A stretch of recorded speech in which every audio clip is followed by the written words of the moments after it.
Hello, everybody. Hopefully, all of you can hear me out there in Facebook land and having a great day. So I might just wait until a few people jump online just to make sure that we can definitely hear me. If you can send a comment so that I know you definitely can hear me, that would be awesome. And that way I'll get started once we have a few more people that have jumped online. There's a few people that have also posted some questions in the Instagram section, which I'm just going to have a bit of a read of. And we'll also chat in terms of any other questions that you want to potentially post in the comment section. So we're up to 10 people. Hopefully everyone's having a fantastic day, and particularly those of you living in Melbourne, actually enjoying the newfound freedom that we have now, being able to get out and about and certainly get to some cafes. If you live in other states and territories, fingers crossed you're also feeling quite well too. I thought I might start off then talking a little bit generically about fertility, and then possibly if there's some questions that people have that direct me to specific areas, I'll answer those questions as well. So in terms of general fertility, I tend to, whenever anyone comes and sees me specifically for fertility consult, every patient who leaves my particular appointment will leave with a piece of paper that sort of highlights a bit of a roadmap in terms of what are the things we require, number one, to investigate, but number two, the requirements in order to become pregnant. So the little acronym I utilise is SSROOP.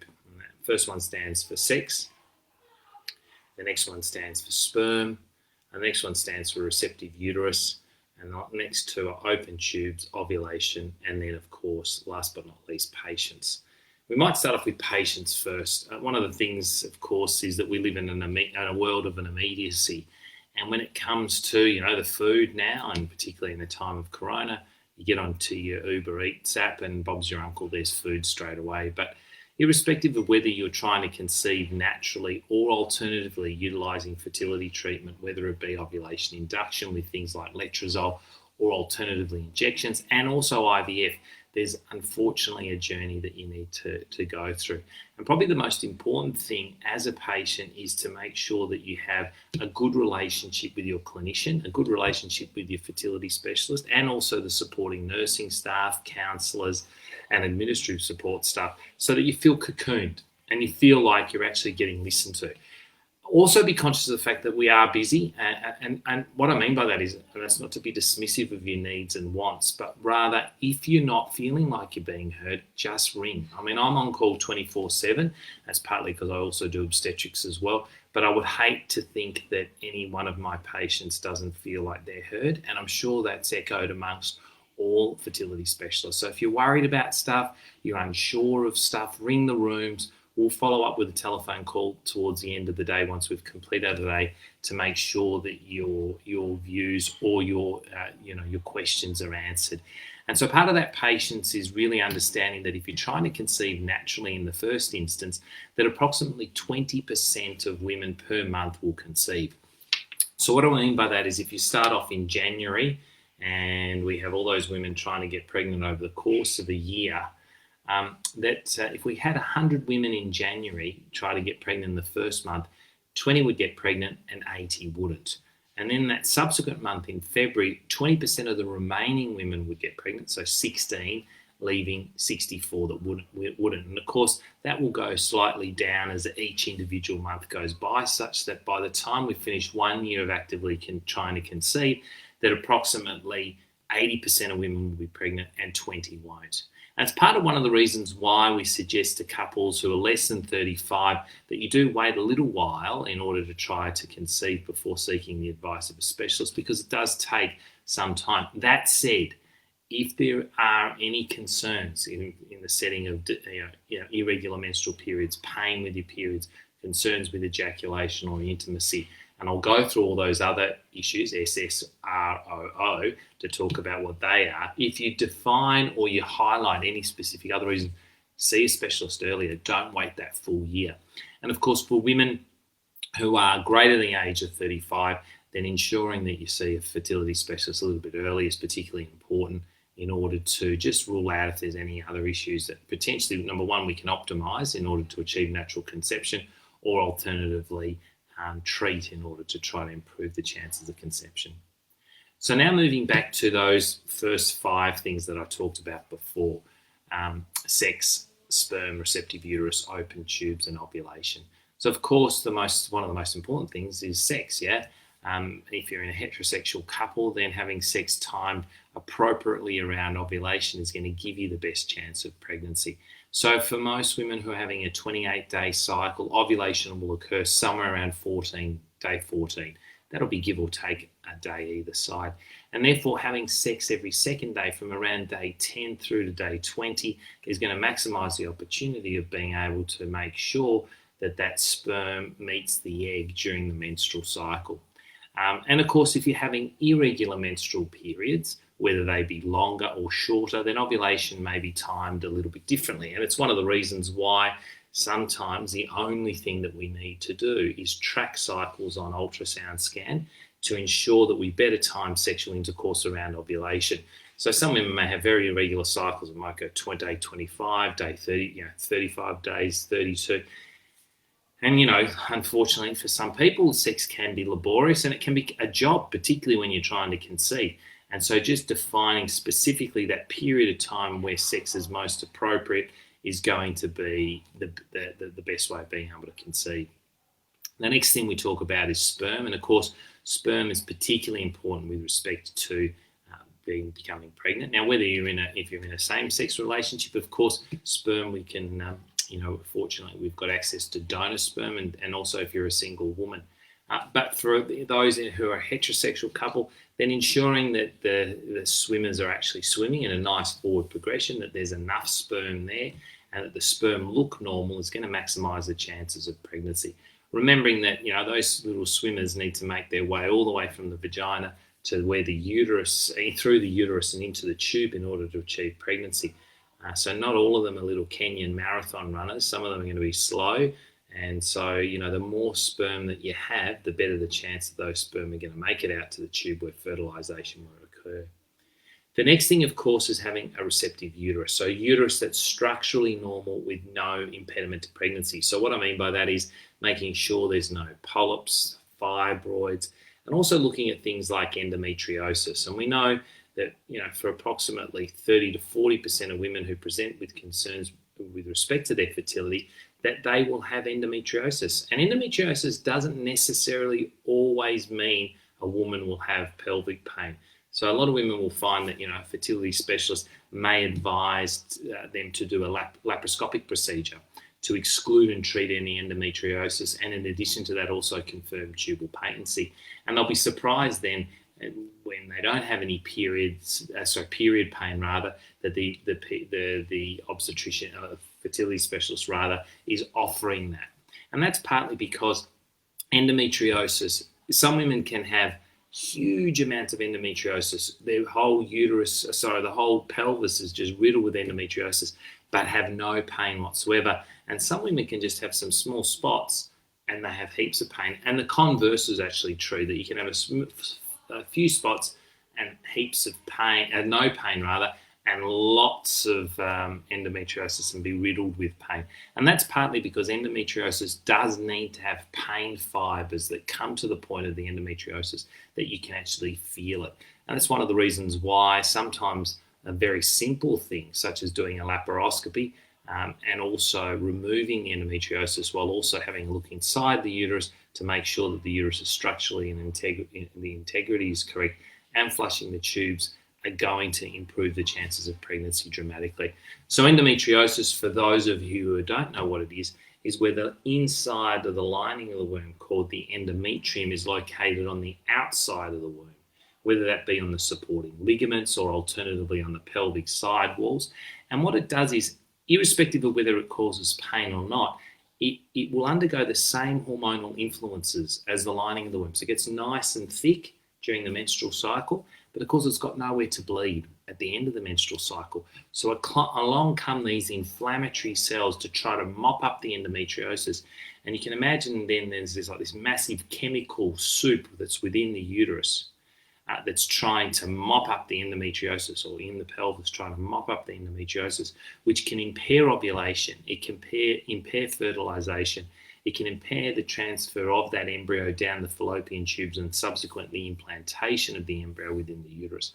So by virtue of the fact that we simply remove the endometriosis, we're able to increase the chance of pregnancy. And that's part of the reason why laparoscopy is of benefit. Not only that, but also to confirm tubal patency. The next thing, of course, is ovulation. And of course, without ovulation, we're not releasing an egg, and so therefore the sperm and the egg will never meet. And so part of the reason for seeing a fertility specialist may be having irregular menstrual periods.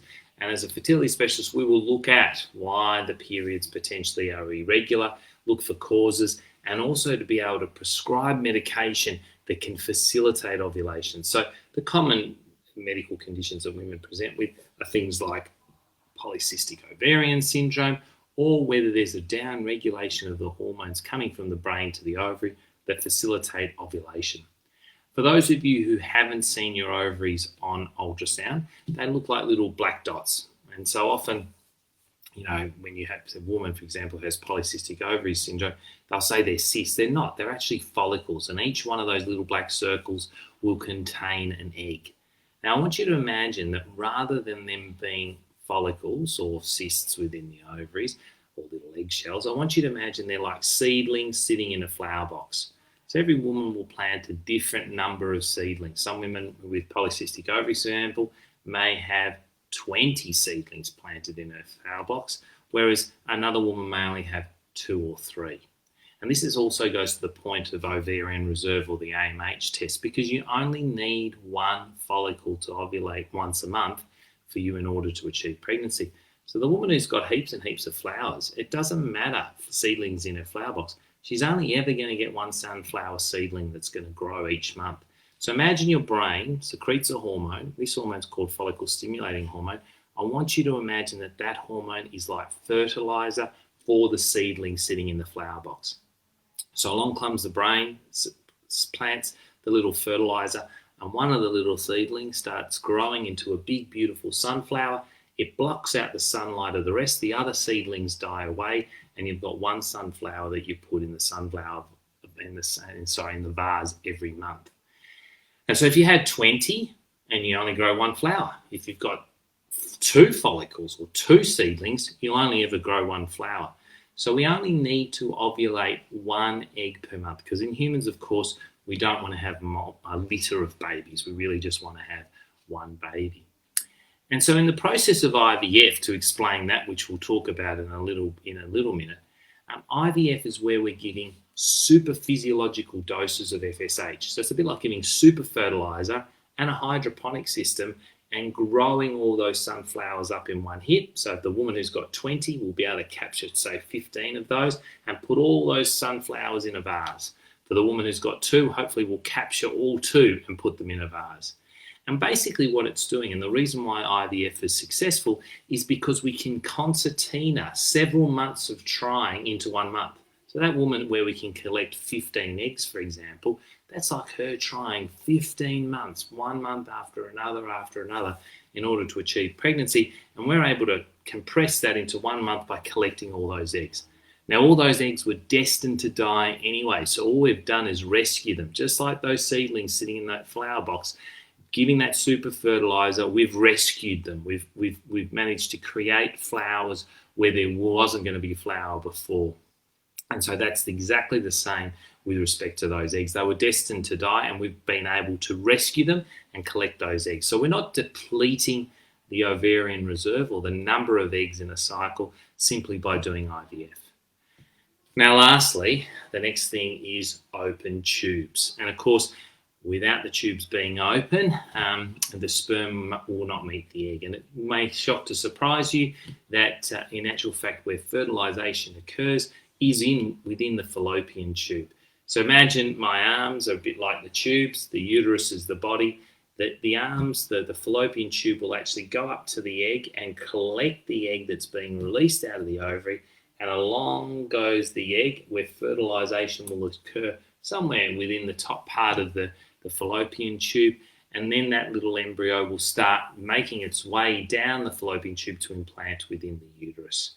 So, of course, some things that can potentially damage the tubes include sexually transmitted infections, or things simply like a ruptured appendix may also cause a tubal blockage. And it's one of the reasons why many patients will have a tubal patency test to confirm that the tubes are open. I want you to imagine that the tubes are a bit like a drain. If you imagine you've got a sink, you've got the drain, and the water within the sink is not allowing the water to go through because the drain's blocked. It's got soap, scum, bit of hair, whatever the case might be. Someone may have put a tissue down there. But then you get a high pressure hose and you flush that pipe out. You can then imagine that the water within the drain, within the sink rather, will drain pretty quickly. And so the same thing happens. The tubes, you may not have had an infection in the past, but the tubes may have a bit of mucus in it, a little bit of debris, which just makes the transition of sperm and egg up and down the tube quite sluggish.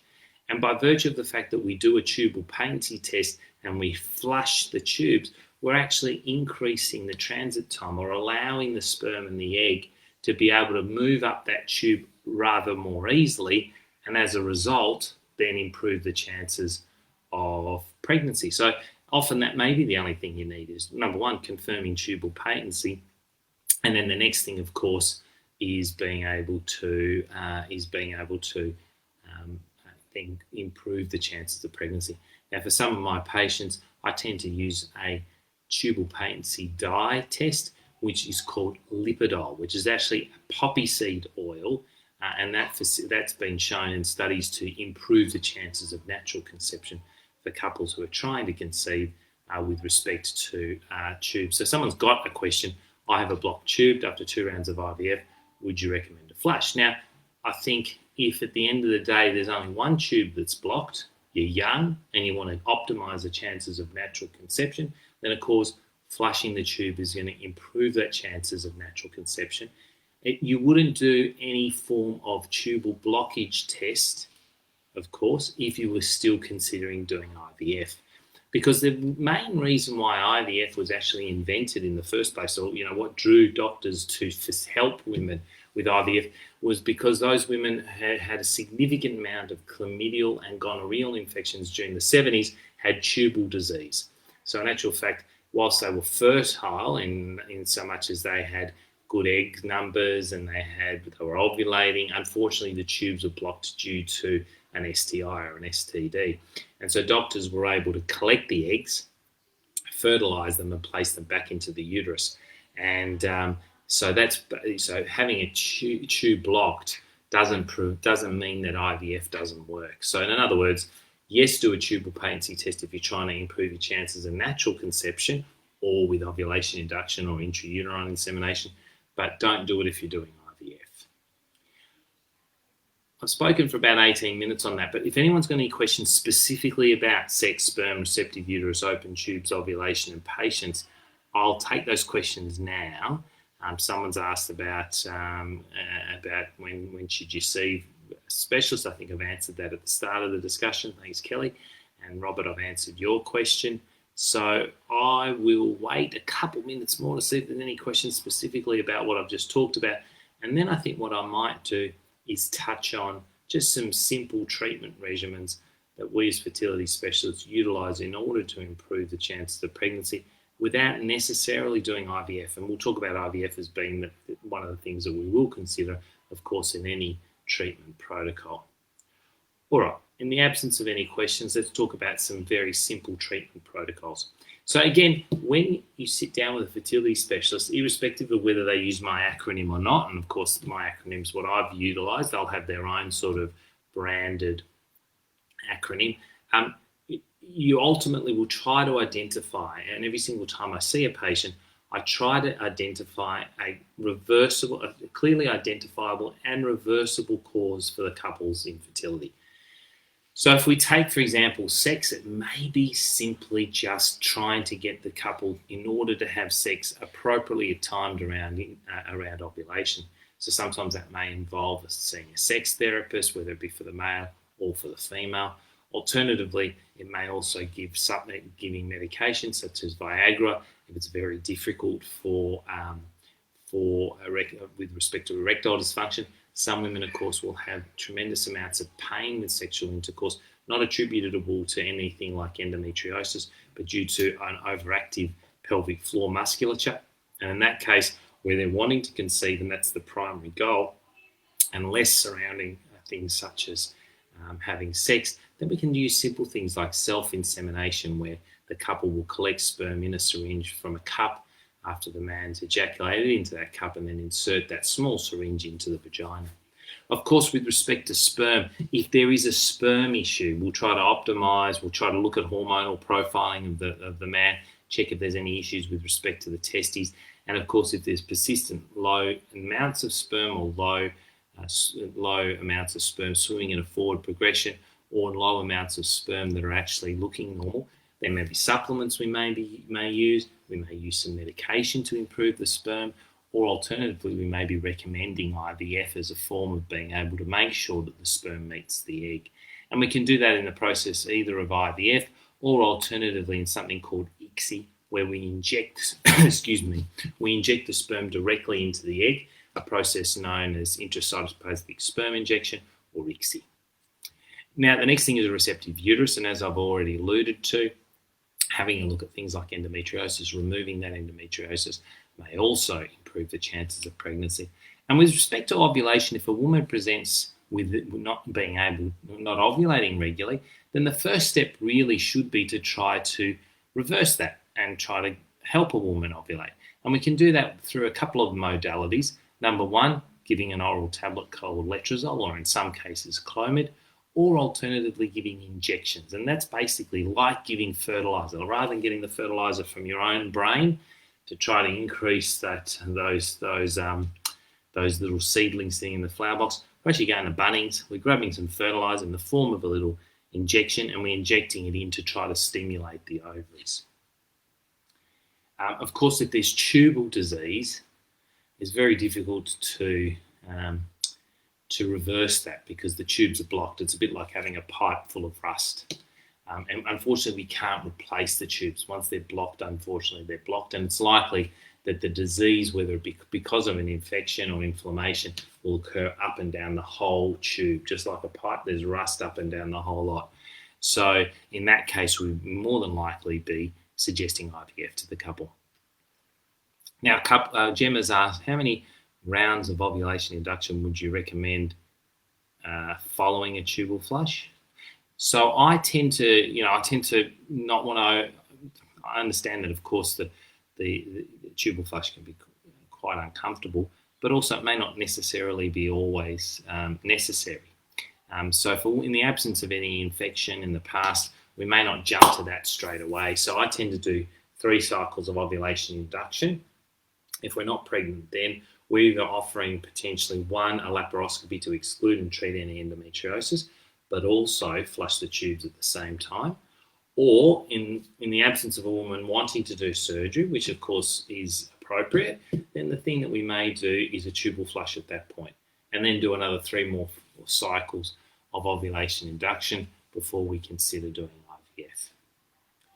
So I hope that sort of explained a little bit about not only the fertility treatments, but also in relation to what are the things we look for in relation to endometriosis. Now, there's a couple of questions that have come in, and I think I might conclude by answering those questions so I can make sure that all of you can head to your dinners. So Brooke asks, I've had endo on my bowel that I didn't know, and I had until I had my ectopic pregnancy. I can fall pregnant easily, but cannot keep the pregnancy past 6 weeks. Do you recommend a laparoscopy? And would the endo be the reason for the baby not going past 6 weeks? I think, Brooke, it'd be really important for you to have a recurrent miscarriage screen done. In addition to that, some doctors will look at other immunotherapies in terms of also immunological causes in terms of why the pregnancies aren't staying beyond 6 weeks. Endometriosis in itself does increase the chance of miscarriage, but it would be unfortunate if that's occurring on a regular basis. I think if they didn't remove any endometriosis at the time of your ectopic, which would be highly appropriate because we wouldn't want to be doing any additional surgery at the time of an ectopic pregnancy, then I think it would be pertinent to potentially do a laparoscopy, a hysteroscopy D&C, take a sample for the lining of the womb, check the pathology on that, and also remove the endometriosis. I think that would be particularly important.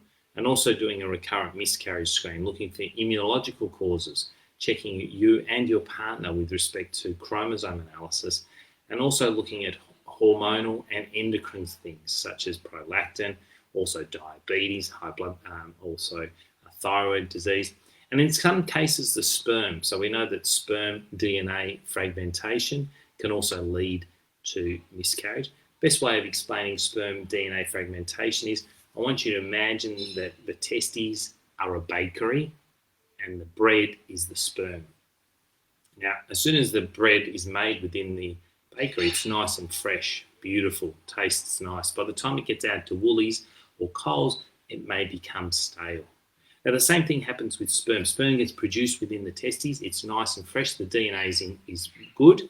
But by the time it gets stored and then comes out the ejaculate sometime later, the DNA may fragment. And so as a result of that, it can lead to miscarriages or poor embryo development during the IVF process. And so medications such as high doses of zinc, and in addition to that also coenzyme Q10, can reduce the sperm DNA fragmentation and facilitate pregnancy, not only in terms of better embryo development, but also the reduction in miscarriage. Alrighty, so a couple of questions that came via Instagram. Pre-workouts while trying to conceive. I think if you're maintaining a good physical regimen in terms of both diet and exercise, you're going to improve the chances of pregnancy. Do what you normally do and also what you feel comfortable doing. And that would be the most sensible advice. Sperm quality of a man on peritoneal dialysis. Of course, renal impairment does impact chronic disease, can impact sperm production. It would be really important to be able to do a sperm DNA fragmentation test, and also, in addition to that, a semen analysis. Number of rounds for a successful IVF cycle, when to look into other options. Again, this is a very difficult question to answer because ultimately it's determined by several factors: the age of the woman, the number of eggs that we're getting, and the number of embryos that we're developing. So, for example, a woman who's got a substantial number of eggs, she's over the age of 40, we're testing all her embryos to make sure that we've got a genetically normal embryo for implantation. I normally say to couples like that, we would have at least 10 biopsied embryos before we would give up, because we know that approximately 10 to 20% of embryos will be genetically normal for a woman over the age of 40. But I always see IVF as a physical, a financial, and also an emotional journey. And I think one of the things you should do at any point in time throughout your fertility journey is have a frank discussion with your fertility specialist about whether you should be continuing still. Because there's no point in any of you feeling like you're taxed out in any one of those areas, whether it be emotionally, physically, or financially. And in some cases, particularly for older women, the decision to end treatment can be exceptionally difficult. But there are alternatives such as donor eggs. So that may be a question to ask your fertility specialist, or have that gentle discussion with your fertility specialist. Rather than become taxed on all those fronts, get to a point where you've still got enough energy or enough fuel in reserve in order to give you the opportunity for pregnancy. Because we do know that the chances of pregnancy are less related to the age of the woman, but rather than the age of the egg. So if you do have a younger donor, of course, there's an increased chance of pregnancy. Now, prior to COVID, it was we were living in a reasonably good time because women could go overseas in order to secure donor eggs. And I had many of my patients who went to Greece, Spain, South Africa, Taiwan in order to achieve pregnancy. Unfortunately, that's less likely now with COVID. But if you do have any siblings, niece, friends, then I certainly would encourage you, if you're entering into that phase in terms of donor, then potentially do that. The other thing I can say is it's really important to share your fertility journey amongst friends and amongst trusted friends and family members who can be there to support you not only through the good times, but also more importantly during the tough times, so that you've got someone else that you can speak to, but also that they may be in a position where they might be able to help you should you ask in terms of donor eggs.